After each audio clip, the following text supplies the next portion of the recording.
कुछ लोगों ने बोला है कि मेडिकल पर्सपेक्टिव से वास्तु को आप कैसे कनेक्ट कर रहे हो। ये बहुत उनको आश्चर्य है और ये कैसे पॉसिबल होता है। देखिए, जो आपका स्ट्रक्चर है, जहाँ घर का या जहाँ पे भी आप टाइम स्पेंड करते हैं सबसे ज़्यादा, ठीक है, वहाँ के वाइब्स आपको लगने लगते हैं। अब वाइब्स क्या है? देखिए, वाइब्स में मतलब डेफिनेटली इट्स अ वाइब्रेशन जिससे आपको सारे एलिमेंट्स आपकी बॉडी तक आते हैं। कौन से एलिमेंट्स? एलिमेंट्स हैं ये अर्थ, आकाश, वायु, जल, अग्नि। इन पांचों एलिमेंट से ही पूरा सृष्टि बना है।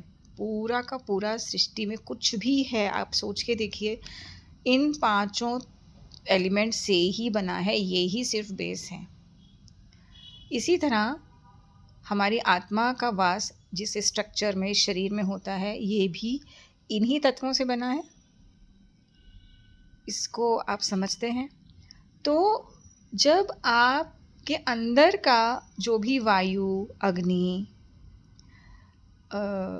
आकाश, धरती, जल जो तत्व है, जब आपके आसपास स्पेस में भी वो होगा तो वो आपस में कनेक्ट होंगे, एक दूसरे को पुल या पुश करेंगे। अगर आपके अंदर जल तत्व ज़्यादा है, बाहर कम है, तो मे बी वो थोड़ा सा बाहर की तरफ पुश आउट होगा। लेकिन आपके अंदर अगर कम है तो आपके बाहर के स्पेस से आप उसको ज़्यादा एब्जॉर्ब कर पाएंगे, आपको हेल्प करेगा। इसी तरह से इसी लॉजिक पे पूरा मेडिकल वास्तु तैयार किया गया है and results are so amazing.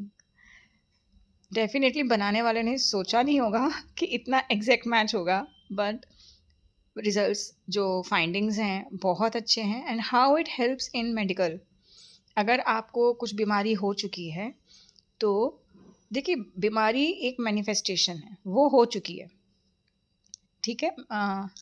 वो मैनिफेस्टेड दुनिया में एक रूप ले चुकी है। उसको आप कहें मैजिक की तरह ठीक हो जाए तो वो नहीं होगा। लेकिन जब आप अपने अंदर के 5 एलिमेंट्स को और अपने एनवायरनमेंट के 5 एलिमेंट्स को ठीक करेंगे, आपको जो आ रहा है आपके एनवायरनमेंट से, जो ये एलिमेंट्स आपके बॉडी पे असर कर रहे हैं वो भी सही से करें। आपके अंदर जो बन चुका है इनका बैलेंस, जो गलत था और डिजीज़ आ गई, उसको भी आप अलग तरह से बैलेंस करें आयुर्वेद की मदद से। जैसे आयुर्वेद में वात, पित्त, कफ को लिया जाता है। ये पांचों एलिमेंट ही वात, पित्त, कफ भी क्रिएट करते हैं, ठीक है। तो जब आप अपने बॉडी के अंदर भी इसको बैलेंस करें और अपने एनवायरनमेंट के अंदर भी इसको बैलेंस करेंगे, तो जब जैसे ही ये पांचों तत्व बैलेंस होने लगेंगे, आपकी जो बीमारी है बहुत बहुत बहुत हद तक चली जाएगी।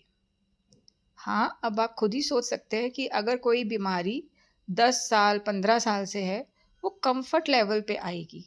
वो धीरे धीरे धीरे धीरे निकलेगी और एक कंफर्ट लेवल पर आएगी। और उस मामले में मैं आपको ये नहीं कहूँगी कि वो पूरी तरह चली जाएगी, क्योंकि वो कितना डीप चला गया, आप कितना काम कर पा रहे हैं अपनी बॉडी पे। हाँ, विश्वास रखिए कि अगर आप काम करते रहेंगे अपनी बॉडी पे, अपने शरीर पे और अपने वास्तु को वात, पित्त, कफ और ये पांचों एलिमेंट्स के हिसाब से अगर आप इनको बैलेंस करते हैं तो आपको कॉन्टिन्यूसली फ़ायदा मिलता रहेगा। बट लॉन्ग टर्म बीमारी है तो लॉन्ग टर्म काम है।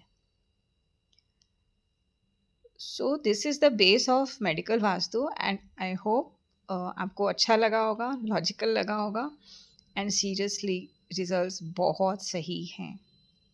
इसके लिए बेसिक वास्तु जानना बहुत ज़रूरी है, उसके ऊपर ही आप इनको कनेक्ट कर पाएंगे।